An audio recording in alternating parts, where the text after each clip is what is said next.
Então, com a palavra, o senhor Daniel Lucas Soares Souza Farias, coordenador jurídico de Relações do Trabalho e da Federação dos Sindicatos dos Trabalhadores Técnico-Administrativo e Instituições de Ensino Superior das Instituições Públicas do Brasil, a FASUBRA. Boa tarde a todos. Muito boa tarde a todos. Queria muito agradecer à senadora, pela oportunidade de manifestação aqui, principalmente nesse momento que a gente está vivendo de greve da educação federal. Né? Agradeço também ao senador Arnes, que foi o propositor desse requerimento para essa audiência pública, para tratar sobre a greve dos servidores da educação. E queria falar um pouquinho, primeiramente, né, fazer uma discussão sobre... Eu sou representante, me chamo Daniel, como foi falado pela senadora, representante da categoria dos técnico-administrativos em educação, coordenador da FASUBRA, e nesse momento aqui eu gostaria de, primeiramente, fazer uma explicação para o público, para os senadores e para os parlamentares que estão acompanhando essa audiência, sobre quem nós somos, né? Porque, infelizmente, a nossa categoria hoje ela é muito invisibilizada, tanto na mídia, quanto também dentro das nossas instituições, universidades, instituições federais, e todos esses ambientes em que os TAIs, os técnicos administrativos em educação, estão presentes, né? Então, primeiramente, né, que nós somos. Hoje, os técnicos administrativos de educação, TAIs, né, eu vou falar muito essa sigla, TAIs, vocês vão entender que se trata dos técnicos administrativos em educação. Né?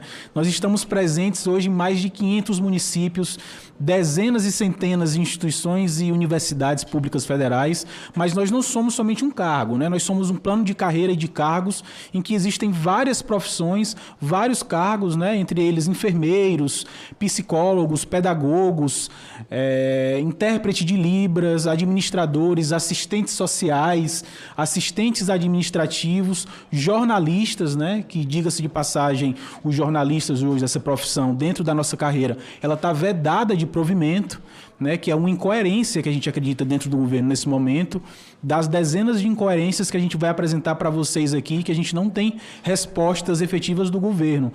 Por exemplo, dos jornalistas, por que o governo até o momento não fez, né, não vedou, não derrubou o decreto, tanto do governo Temer quanto do Bolsonaro, que dificultavam, né, e suspendiam a contratação desses profissionais. E a incoerência está no momento em que o governo promove a expansão da rádio e da comunicação nas universidades e não revoga esse decreto que proíbe a contratação de servidores que vão trabalhar nesses locais. Né? Então, a gente já percebe uma incoerência e a gente faz essas perguntas para o governo quando a gente está nas mesas de negociação e não obtém respostas. Né? E, nesse sentido, eu acredito que a audiência hoje ela é muito importante para que a gente possa pedir a ajuda dos parlamentares, da senadora que está aqui, dos senadores que estão nos assistindo e da população, para entender qual é efetivamente a política que o governo está querendo para as universidades, para a educação como um todo.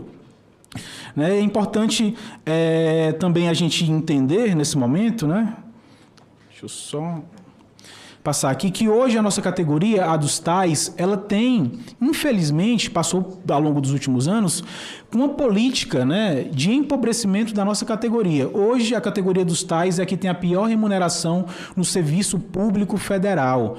Para vocês terem uma noção, hoje um servidor que entra no nível médio da carreira recebe menos de 2 salários mínimos. Isso não tem precedente no serviço público federal. Até em pequenas prefeituras hoje, nos municípios que a gente vê ao longo no território brasileiro, a gente percebe que essa não é uma característica dos servidores em geral, né? Quando vai para iniciativa federal, isso é maior ainda, extrapola o limite do razoável para um servidor público que faz um trabalho tão complexo quanto é o servidor hoje dos técnicos administrativos em educação.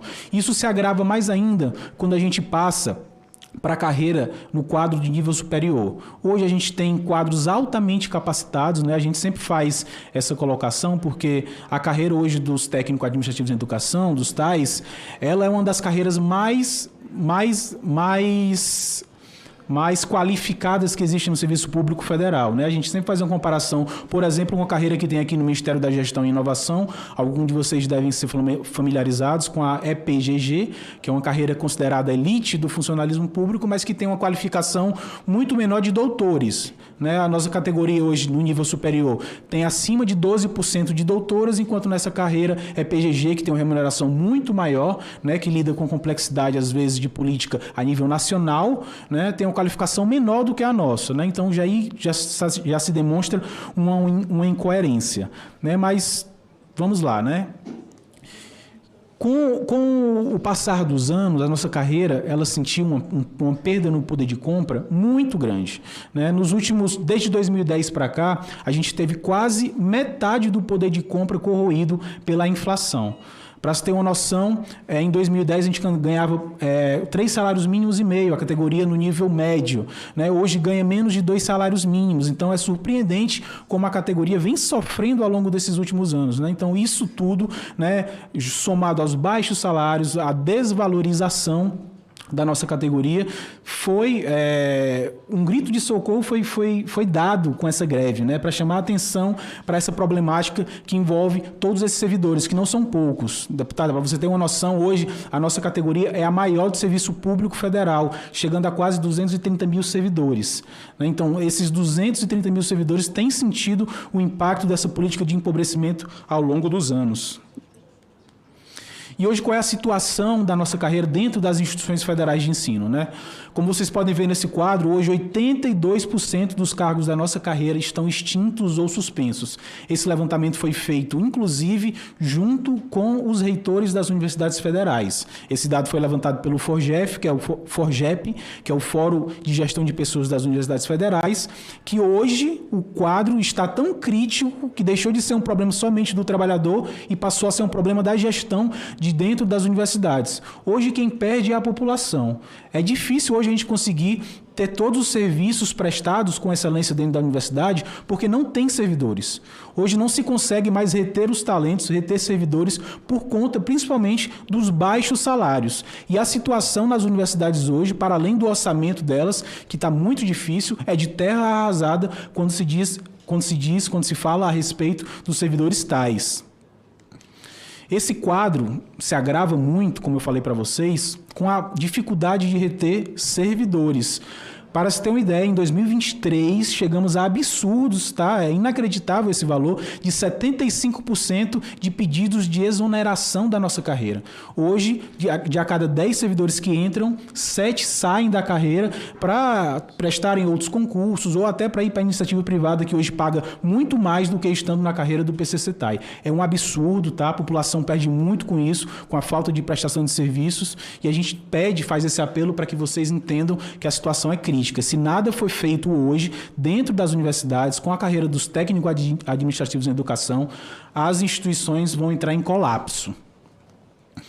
E aí, com toda essa conjuntura que eu mostrei para vocês, a gente viu numa plataforma do próprio governo uma possibilidade de que ele nos escutasse, né? Então, quando foi lançado a plataforma no Brasil Participativo, em que o governo ia aplicar os recursos do plano plurianual em algumas propostas que a própria sociedade ia escolher, a gente entrou de cabeça nessa campanha, fez uma campanha muito grande com a população, mostrou a necessidade de valorização dos técnicos administrativos em educação, ficamos em primeiro lugar no tema educação, entre todas as propostas, conseguimos, no primeiro momento, ter uma relevância na mídia, no governo, o governo nos atendeu naquele momento, mas efetivamente, para a valorização da carreira com um aporte orçamentário, isso não aconteceu. Tá? Então, para nós foi uma decepção muito grande com o governo, porque nós ficamos muito bem colocados acima de outras carreiras, e a gente viu ao longo dos meses, nesse quase um ano de mobilização da nossa carreira, que o governo pouco se importou com toda essa mobilização. Pelo contrário, né? Ele colocou outras carreiras na nossa frente. É sempre bom lembrar que a carreira hoje dos técnicos administrativos em educação foi a primeira mesa a ser instaurada pelo governo. Mas isso não quer dizer que a gente foi os primeiros fomos os primeiros a serem atendidos. Pelo contrário, muitas carreiras, como eu falei para vocês, passaram na nossa frente, né? A exemplo da Polícia Federal, Polícia Rodoviária Federal, né? Que tem uma condição, às vezes, né? Eles são necessários, é uma profissão que é necessária de ser valorizada, mas tem uma condição salarial muito melhor do que a nossa carreira, que por todos os momentos que eu trouxe para vocês aqui, essas falas que eu mostrei para vocês de desvalorização financeira, está muito pior, né? A situação está bem mais complicada. E aí a gente teve, né, uma intervenção do ministro da Educação, do ministro Camilo, para tentar fazer com que as coisas andassem mais rapidamente. E foi feito um relatório junto com o governo, que a gente chama de Grupo de Trabalho Reestruturação da Carreira. A ministra Esté esteve envolvida, o ministro de Relações também, José Celso, esteve envolvido, e todos eles assinaram um relatório com soluções para essas problemáticas que eu apresentei para você sobre a carreira. Mas, infelizmente, senadora e senadores que estão acompanhando, o governo ignorou o próprio trabalho que ele fez. E a gente não tem respostas, né? A gente queria novamente pedir ajuda de vocês, da ministra, do motivo porque esse trabalho foi ignorado. Foi um trabalho técnico que foi feito com os servidores do Ministério da Gestão e Inovação, com os servidores do Ministério da Educação e com as entidades representativas, com os gestores das universidades federais, mas infelizmente nada foi levado em consideração. Pelo contrário, tá? O ministro José Feijó apresentou propostas que nem sequer contavam nesse relatório, o que foi muita surpresa para quem estava presente nas reuniões, quando ele apresenta coisas que nem as entidades pediram. Então a gente quer entender, e eu acredito que essa audiência vai servir para isso, para que seja esclarecido os motivos do governo não estar efetivamente dando prosseguimento nas negociações para a nossa carreira. Muito obrigada, Daniel, pela sua participação. Algumas perguntas foram feitas, eu vou lendo ao longo das que forem chegando.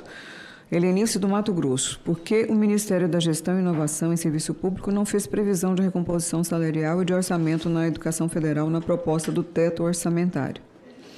O Antônio da Bahia. Por que não existe um planejamento e atualização da remuneração dos técnicos administrativos em educação, sendo que é uma atividade vital para as instituições federais de ensino superior funcionarem?